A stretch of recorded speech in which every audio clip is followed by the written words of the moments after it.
আসসালামু আলাইকুম। কেমন আছেন সবাই? আশা করি ভালো আছেন। মালয়েশিয়াতে আমি ঢালাইয়ের কাজ করি। আগামীকাল এই স্ল্যাবটার এর পাশে আরো একটা স্ল্যাব, দুইটা স্ল্যাব ঢালাই করব।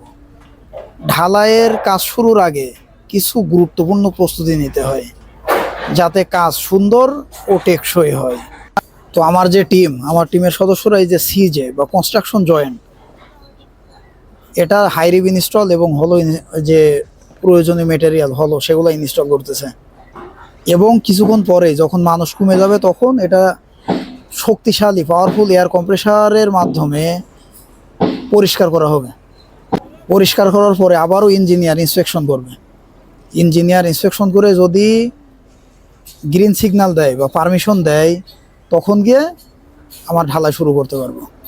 তো আমি আমার টিমের প্রত্যেক সদস্যরে বুঝিয়ে দিয়েছি যে সিজে এবং ক্লিনিং এই দুইটা কাজ আজকের কমপ্লিট করে আমরা রুমে যাব।